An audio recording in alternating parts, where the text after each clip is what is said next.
Hello and welcome to the Blurry Cast. This is the first ever episode. I'm joined by Joe from Gentleman's Brawl. Hi, Joe. Hi. And I am Jack. My performer name is Jax. I'm going to be hosting the Blurry Cast. I do alternative, emo, pop kind of stuff. But yeah, this is not about me. This is about this guy. So, Joe. Hi. What do you do in the band? I am the guitarist. We don't really have lead or rhythm. We just sort of share it between me and Charlie, the other one. Mm-hmm. And yeah, I sort of, I suppose, came up with a band essentially. It was your brought brainchild. everybody together. Yeah. So, yeah. Wouldn't say I'm the lead member, but I'd definitely say that it's because of me it exists. Okay, so you're saying you are the lead member. So it was your idea. How did it come about? Sort of started around, well, it came from all sorts of different places. Mm-hmm. Me and the drummer Luke and the bassist Dylan, we were in a band back in 2013, so I already had those in mind for members. And me and Luke, he has like his own little home studio, nice. Where we sort of just wrote demos for the past few years. Levi, singer, I was jamming with about 2-3 years ago acoustically, just me and him. Mm-hmm. Just sort of like coming up with ideas and things. And then it all sort of came together around May 2018. Okay. I sort of wanted to start a band. Luke had recently just been fired from his previous one, so I was like, well, nice. We've got a drummer straight away, so I was like, I'm absolutely nabbing you up. Mm-hmm. Got Levi singing. We did have a different bassist to start off with, I remember. We did eventually replace with Dylan. And then Charlie sort of came from, because he was we sort of became friends because we had a mutual ex. So yes. It was that bonding that brought us together. Yeah, kind of like a mutual hatred, dislike. At the time, yeah. I mean, now obviously we are really alike, and you know, we are friends for different reasons now. Oh yeah, but that's how it began. That's great. So yeah, if you were to describe what Gentleman's Brawl sounds like, what would you say to someone who's not heard you before? Because there might be people watching this who have not heard you, so... This is one thing that we have regular arguments about. I think it's the thing that every local band has arguments about. Trying to come up with our own genre between us all, but we all sort of like start getting at each other's throats. But just to make everybody happy, we say we're pop punk / alt rock. Yeah. Just to make everybody happy, because it, you know, from the singles that we have released, like These Four Walls and Let It Go, that are really poppy, really generic, really easy songs, but really catchy songs. Oh yeah. So there's your pop punk sort of like, you know, early noughties pop punk. Oh yeah, and then you've got, you know, Princess Complex, which is quite heavier. Yeah, that's your heavier one, isn't it? Songs that we also haven't released, like Abstract Pictures, that's elements of metalcore in there and things like that. So we've got a wide range of songs. Nice. So have you recorded some new stuff then? We're in the process of recording and still sort of finished on writing our second EP at the moment. Oh, nice. We've got 2 songs that are finished. Cool. We've got the next 2 we know we're going to put on the EP. Yeah. And the next 2 we haven't actually finished writing yet. So okay. It's still a work in progress. Probably looking to release that sometime next year. Yeah. No, that sounds good, man. Yeah, I'm looking forward to that. So you said that you've got some music out. How many songs have you got out currently? So currently we've only got 3, which obviously makes up our EP, Bare Knuckle, which we released in March earlier this year. On that record is our lead track, These Four Walls. One that we Let It Go. We just brought our music video for that yesterday. You did? I saw that. August tour, and obviously Princess Complex. So that features footage from your tour, that video? Yeah. Nice. There's a lot of just performing shots from the tour where we went to Islington in London, Brighton, Manchester, Nottingham, and finally Leeds. Yeah, nice. What was the tour like? I've never toured, so... It was tiring? A very expensive occasion. Oh, really? Well, for me anyway. Oh dear. Yeah, some members of the band still owe me money for that. Oh. Obviously the first week of August when we went, we did a warm-up show in Wakefield on the Friday before, and then we left on the Tuesday. The tour itself, was a lot of... I mean, obviously the bassist were our driver for the tour, so he was tired a lot of the time and obviously couldn't really party as much as we wanted to. No, driving's not fun. Yeah, but we made the decision after the London show we'd drive straight down to Brighton and stay in that hostel for 2 nights. So stay in Brighton for 2 nights. So we'd get there the first night, sleep, have the full day in Brighton the next day. Oh, so you had a before the show. bit of recovery time. Then. Yeah, the only time where we really got to let loose and like feel like we were on tour was probably that day in Brighton. Oh, nice. We just went down to Brighton Pier. Went on like you see in like the Tour Diary video that we brought out as well. Like we went on dodgems and nice roller coasters. It was just.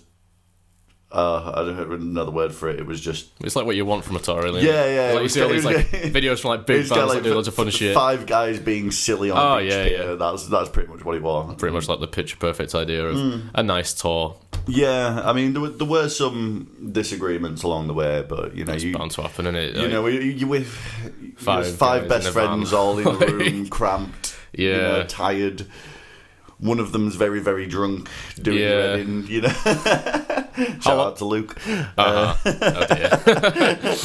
How long was your tour? How many days? It was just 5 days. Oh, okay. 5 days. So when Tuesday finished on the Saturday. Okay. The Saturday we all went out there with the 2 other bands as well. Oh, nice. Little celebration, because obviously one of the bands came all the way from the Spanish part of Morocco that is still owned by Spain. So it's like North Africa, but it's legally part of Spain. Oh wow! So they all came from there, that corner of Morocco. They were the Searching Out Solutions band. They were really fun guys. Nice. Their English were really good as well. Like we were quite surprised.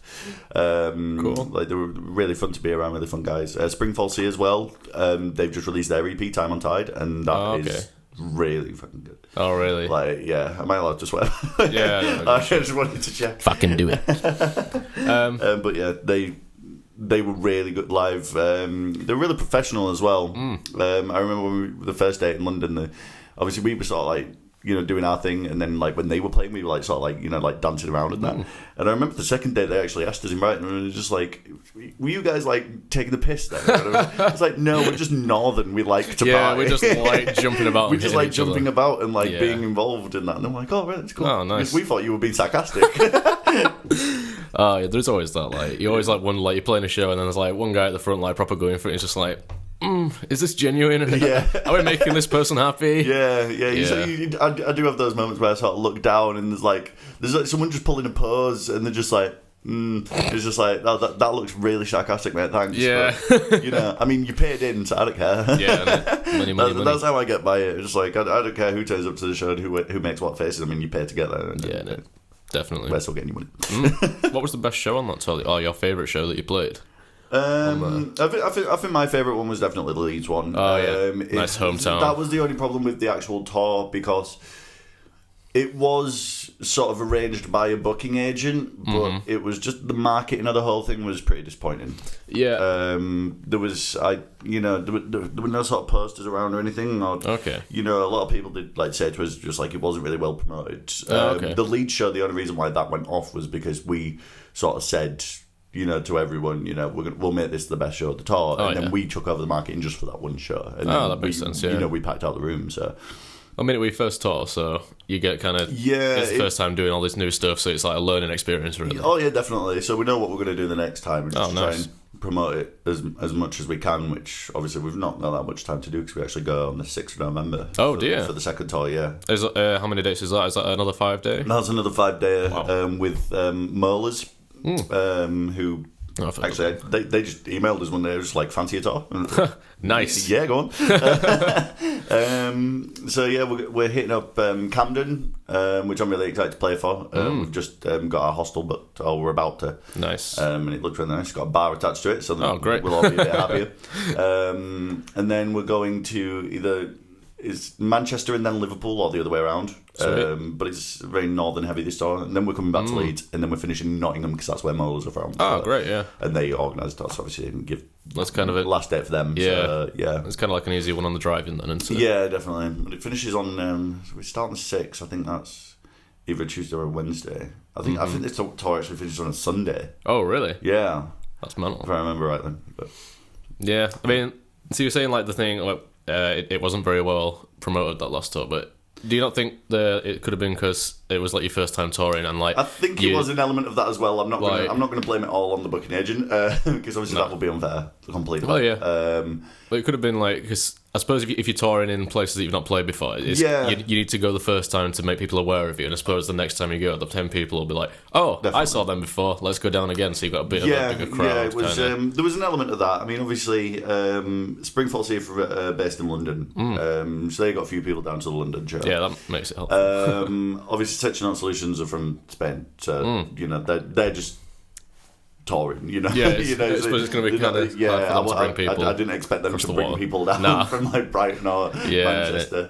But yeah, there was an element of obviously in the towns where we've never played before, like Manchester and Brighton and London. Like we weren't expecting much or any sort of response to it. To be fair, because obviously all of our shows so far have been Leeds, Huddersfield, Wakefield. It's all been West Yorkshire. It is hard. It's kind of hard to break out of that scene. It's like, because once you're in the local scene, it's kind of hard to take that next step to start going to new places. Yeah, but I think it's just consistency. I think if you get enough shows in like different places, like for example, if we just kept accepting shows from like Newcastle for a bit, just kept playing there for a while, eventually his name would pick up.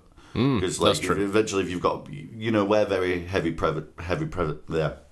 We've got a heavy presence in Leeds. Yeah, definitely. Music scene at the moment, like everyone knows you guys. Yeah, so it's we've got our fan base here. That's not the issue. The issue is then getting a fan base elsewhere. Yeah, I think that's the same issue for like every band, really. Yeah, definitely. It's just marketing it right and getting that bit right, really. But I'm sorry, I'm really distracted by your fucking pigeon tattoo. Yeah, it's Hank the Pigeon from the Wonder Years.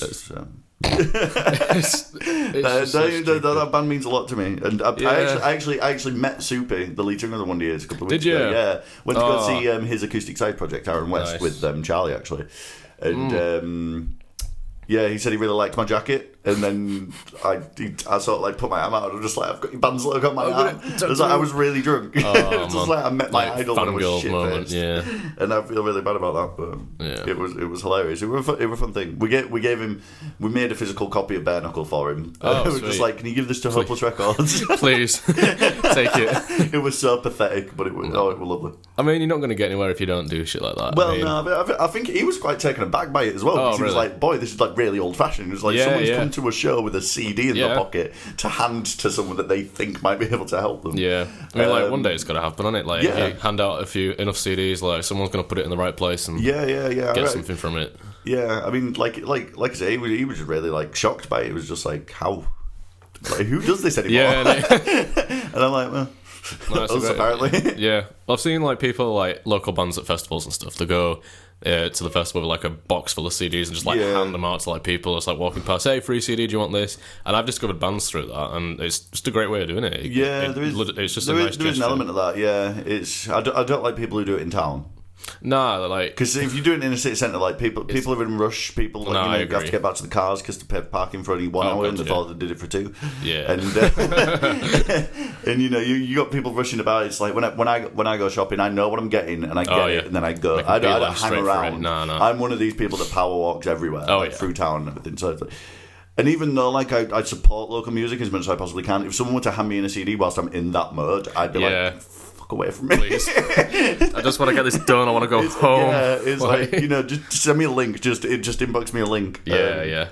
But yeah, that's one thing that does irk me. But if people do it in festivals or gigs, it's a great fine. Idea, like because you're kind of in that mode. Then it's like, because I'm here to listen to music. I'm here to discover something new. I'm here to either support a friend or X, Y, and Z. So I don't mind it if someone hands me a CD at that point. Yeah, definitely. That's fine. Or if you buy a T-shirt and they give you a free CD with it. Oh yeah, like I love stuff like that. Yeah, I try and do that. Like it's if someone's like, I've got some CDs and stuff, so like, because we got physical in Photoceptic, we got physical copies of the EP, and I've got physical copies of my EP. It is quite hard to sell CDs, especially now. I think that's one thing that we sort of looked at with Bare Knuckle, because when we were releasing it, we were like, we'll just put it online. Yeah, everything's online these days. We're not looking to make money per se from it. No. It was just a case of let's just test the waters with this. Definitely, yeah. When we first started, we didn't realise it was going to get this big so quickly. No, it did. It kind of like built up momentum, didn't it? We recorded the EP back in September last year, and it was pretty much finished by November. So we had all the tracks since November, and we had to wait 5 months. Well, obviously we wanted to release it on the day of the gig, but then we sort of said, no, let's release it before the gig so people can actually learn the songs. No, I remember you did that.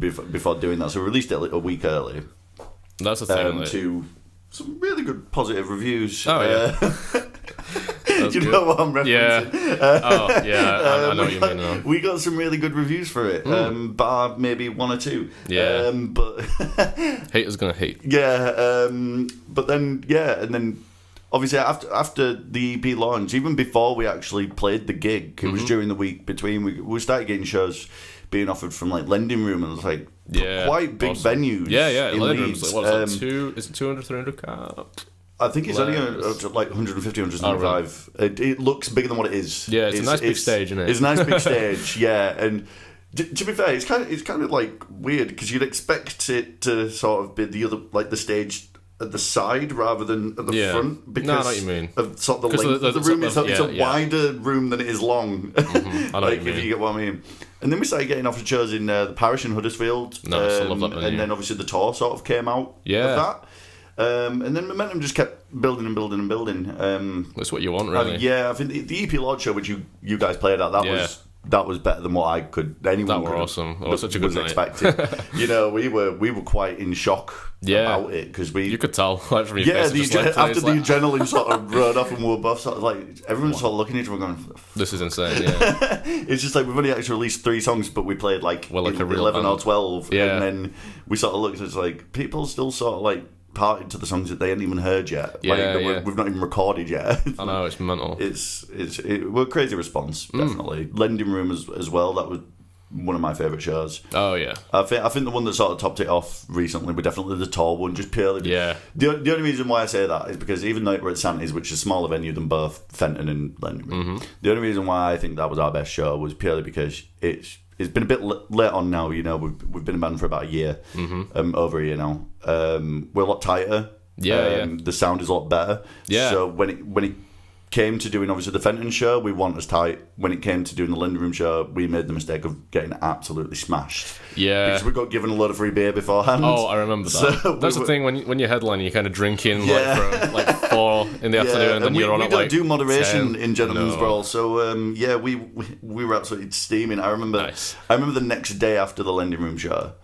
Where I was I remember the next day. I don't remember the show. Standard. But I remember looking at one of his fans' Instagram stories, and it was a video of like our intro track, and where I play this lead part, and it's like a really creepy sounding riff. And I played it so out of key because I was steaming. I was playing it just in the wrong place. Nice. And I was just like proper like this is I was like making no effort to change what I was doing. I was just like, I'm right. The rest of them are wrong. No. I know the feeling. Everyone's always right in the band. So that was really fun. But I think the momentum's not worn off, but it is definitely wearing off, which is why we've sort of obviously tried to keep the momentum going. It's hard. It is difficult. You've got to do something new, and I think that's the reason why we've not accepted any further lead shows. No, that makes sense because you don't want to get trapped in that kind of like playing Leeds like every other week. We're only playing Leeds twice now, and then that's it for the year. Really? We're playing Lending Room on the 31st of October. Halloween show, or Brexit show.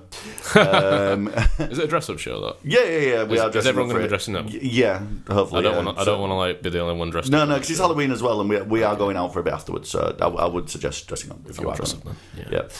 Tickets are only $5, and then we have got our first Key Club show on the 14th of December. Oh, really? Nice. I'm definitely looking forward to that one. I've been aching to play Key Club for a while because it's like the only sort of venue that we're at that level now where we can play it. Oh, yeah. It's like the Holy Grail. Yeah. For our level of where we're at, Key Club show, awesome. I mean, I know I've been to one of your Key Club shows before when you were in Alias. Yeah. It's great. That was a really fun show. I think I went to your first one. I think that was the second one. Yeah. But cool. That was a really fun show. It was a good venue to play. Because I remember I was like acting as your roadie at the time. So I was like helping you guys pack down. Like, my bed. I was like carrying on that cab that I now own, actually. Yeah. It's the full circle of it. I was roadieing this cab, and now I own it. Yeah. That's the perfect way. Is it a headline show at Key Club you're doing? No, we're supporting on that one. It's a band called We Need to Talk. Oh, nice. Who are playing it. It's kind of pop punky vibes. Yeah. Obviously, it's Slam Dunk Run. Oh, sweet. It will be that sort of thing. Yeah. And then you might get a little invite to a little festival. after that. Hopefully, yeah. I think we've got Slammy D 2020. Yeah, 4JMP, who are our sort of management company, looking after us. They look after. We've actually got a festival with them, which we're playing in Manchester on the 26th of October. Oh, sweet! Just in a few days. So yeah, we're on about midday. That's in Manchester. So they're doing really well with the promotion there. It sounds like it's going to be a good day. So no, it does. I'm looking forward to that one. I think festivals are my favourite shows to play. It's just like you can have more of a feeling of belonging. It's like it's great. Like I personally really like playing early in like the afternoon at a festival. So you have like a few drinks, perform your set, and then just chill out for the rest of the day watching some awesome bands and just like get hammered. Yeah, I mean, I think that's the thing. Like we recently played a G-Fest, charity event. Yeah. And we just sort of turned up because we played a show the night before, so we were all a bit knackered, and we were all just like, let's just play. You know, it's for charity. Let's turn up and play. And we were in some sort of like battle of the bands heat, but we were really? like, I mean, it was like Charlie and Levi sort of turned around and was just like, well, we can't be asked doing anything more. So like, if we win, just give it to someone else anyway. But I mean, we didn't win anyway, but we got the runner-up spot, which was it was like a voting thing. So, we lost on those, but then the sort of runner-up spot prize was to play like a pub show like further down the road like that night. And right. But at that point we were just like, please, we can't be asked. So, I mean, we stayed because we wanted to watch Bullzera and his Queenies, the Queen tribute band. A couple of my mates actually in that. Oh, really? So my mate Rob and Dan are in that, and they're a better pair of musicians than anyone could ever hope to be. They're really good. I remember Rob tried teaching me how to play. Well, they did like teach me a lot of guitar techniques when we were in college together.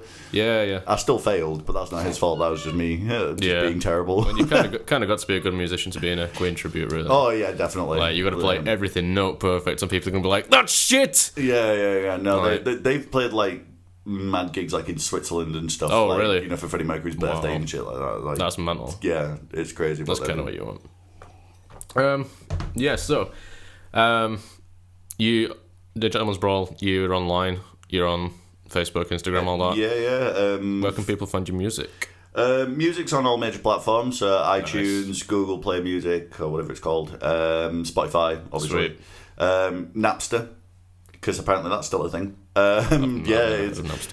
use DistroKid to distribute it for us. DistroKid for life. Yeah, so for a yearly fee, they'll just put your music on everything for you, just as long as your artwork's fine. Yeah, because that was one thing that we got pulled off when we were like, "Shit, the EP going to be released in time." It's like we need his artwork, redoing it. Did you not have it in time? Well, we did. It was just not the right scale, like pixel size. Yeah, and DistroKid were like, well, we're not accepting this. It's like, you need a picture. High quality. We were just like, oh, fuck's sake. Yeah. So, I mean, we got that sorted, thankfully, in time. But yeah, that's one thing that DistroKid do is make sure that your artwork's in time. And then you have to type out, obviously, for like, we tried claiming the money back from it, but they were like asking for all these tax codes and everything. So really? Yeah, because it's an American company. I just leave that bit blank when I do it. Yeah, just I don't understand tax. Yeah, I think. I mean, to be fair, we've not earned enough to get taxed on it anyway. Yeah, so. No. It's like 0.003 pence per Spotify click. So I think like if you get like 1,000 clicks, that's like 3p, and it's just like this is not worth it. Our stream counts on something like 7,500. Yeah, for the whole EP at the moment. So like we've earned 20p. We've earned a nice 20p from Spotify. iTunes is a bit better because obviously we were selling it at £3. Yeah, iTunes isn't bad because like people actually buy it. And so you kind of keep all the money from that as well. Yeah. Nice. So we've earned a bit of money from that. Yeah, because a few people, thank you, bought the EP instead of streaming it. Yeah.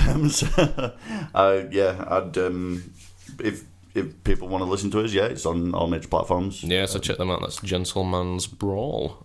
You've got like videos on YouTube and shit. Yeah, we've got like I say, we released These Four Walls before the EP came out back in December last year. That's on YouTube and his Facebook page.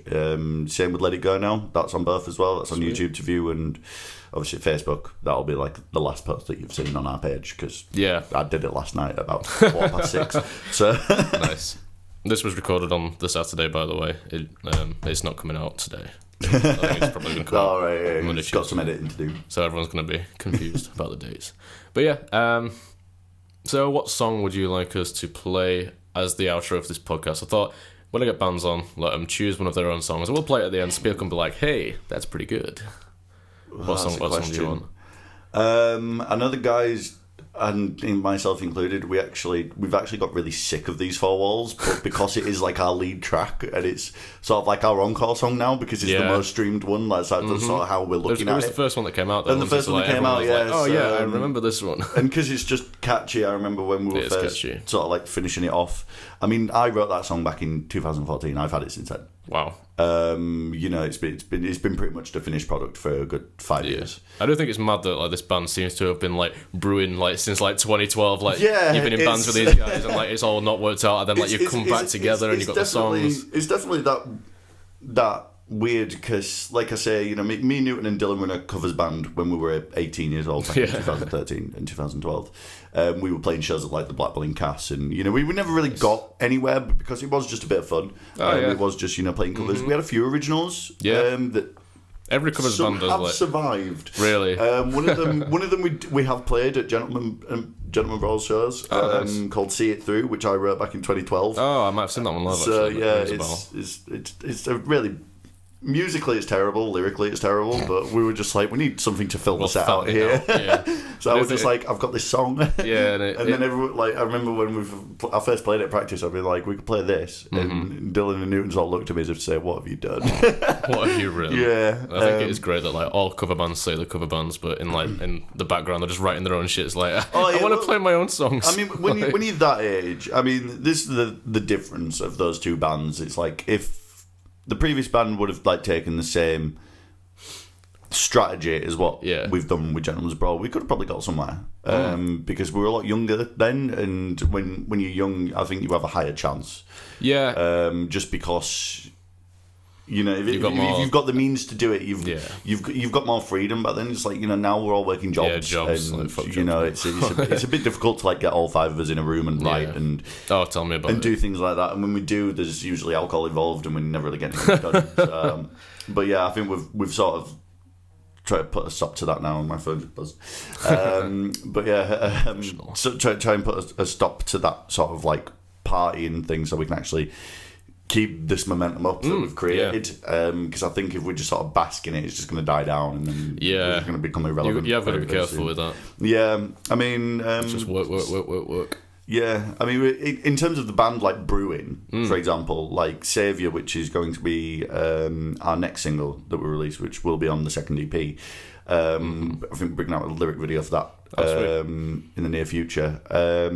Awesome. That song is very Smashing Pumpkins-esque. Oh, really? It's very sort of different for us. It's like the slowest song that we've got. Nice. We have played it live for people that have seen us before. The idea for that's been one of those songs that's sort of been brewing for a few years as well. Like, I remember it was about 2 years ago. I met up with Luke again. It was just me and him in the sort of studio, and he was like, and this was Luke who wrote the original riff. Oh yeah. On bass, and this is the drummer. So but he's very like musically, he's got a good ear. I mean, he sort of just can't articulate what he means half the time. No, so drummers, am I right? Yeah, he's like, he'll be there. He'll be like, right, and it's like, I want to do something like this that goes da da da da da, and I'll be like, okay, English. Great. But Saviour is one of those songs that took a lot of editing to do, because I remember it did just start out just sort of me and Luke just messing around and coming up with something nice. Obviously the lyrics have changed, because obviously we got Levi in, who's a better lyricist than I am. Yeah. So we managed to get that through to each other, and obviously Levi's wrote some killer lyrics for it. I'm actually really happy with the song. I think it'll be one of those that's pretty good.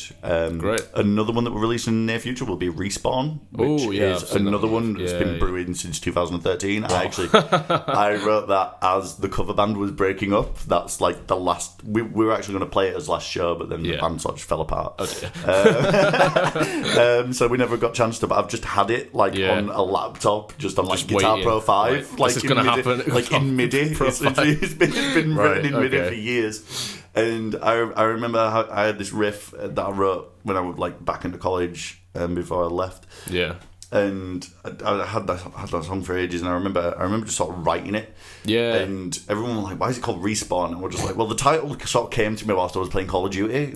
But the actual song itself is completely not about Call of Duty. It's just about, or maybe it is. Sort of like a rebirth, sort of like growing up. It was that, learning about yourself and changing. Yeah. Because I was 18 at the time, and I sort of finished writing the lyrics just after I started my first real job, which was.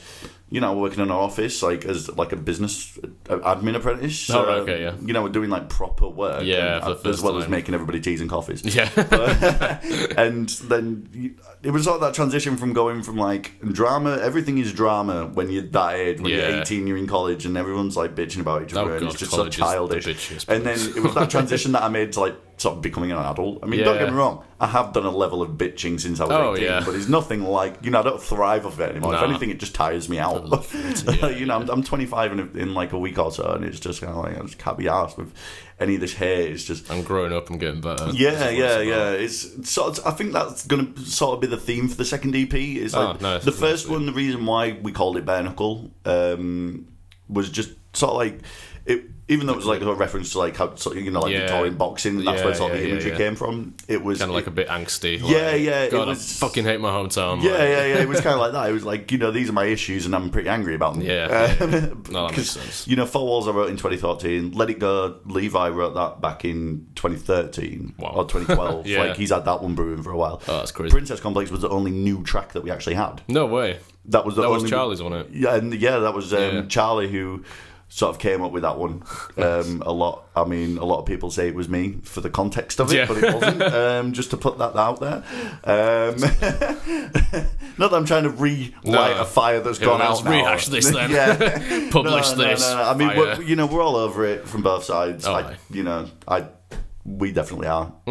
It's a case of that song was just us expressing ourselves. It made references to a certain timing of his lives, but in no way is it about that. Although it inspired us to write that song, it was not about that. It was just purely it's about anyone. It can be about anyone. It can be about anything. Oh yeah. Anything can have a princess complex. Everyone does.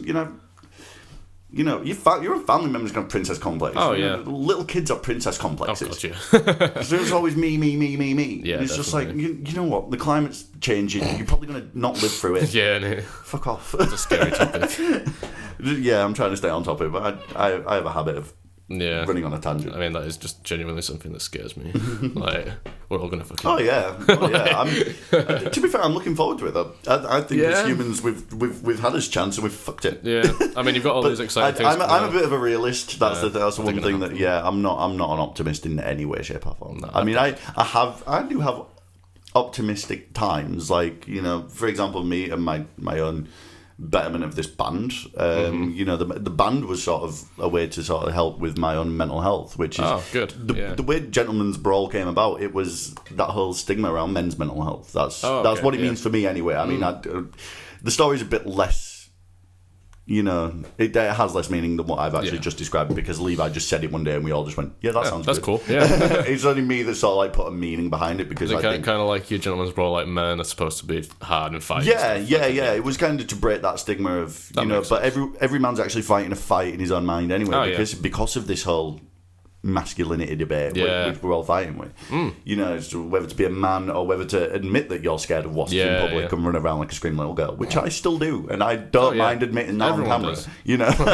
I've been caught by my work colleagues running away from wasps. At one point you just have to admit it. It's just like, I have a fear, wasps. I'm sorry. Can't help it. But that doesn't make me any less of a man. No. That's it's breaking those barriers down, and I think with Bare Knuckle we definitely tried to do that. Because Four Walls, again, that is about mainly a lot of mental health issues that I had at the time, like in 2012. Like mental walls. Yeah. It was the whole feeling of like, I'm anxious, I feel like I'm in a prison, but I want to go out and socialise, but if I don't, I'm going to stay in, I'm going to be depressed instead. And it's that constant loop of fighting with yourself. And that was it. The part that I sing in the bridge, I've always let you down, so I'm better off alone, was sort of like the conclusion that I came to at the time. It was I'm better off just being on my own, because every time I go out, I ruin it for either myself or other people. Ruin everything I touch, kind of thing. Yeah. And I think with the songs that we're writing now, it's a lot less about the mental health aspect. It's more about just living life. Yeah, no, that makes sense. Yeah, and just what we go through on a day-to-day basis. Like, again, the first few songs that we've wrote, like all the old songs, like, you know, we've, like you say, we've had them brewing for several years. And I think those are sort of bringing up these past sort of scenarios where they're not really going to fit in with the new ones. Like, the new ones are going to stand out a bit more because they're all a bit more major key. They're all a bit more happier sounding. Kinda, like, we've got more happy with yourselves, as people. We've got one in the mix now, which is just going to be about partying. Oh, sweet. Like, it's going to be like old school Blink, like, talk show vibes. Great. Like, it's going to be a lot major key. It's going to be a lot more, like, excuse me, it's going to be a lot more happier in context, and it's going to be less about, oh, woe is me, the world shit.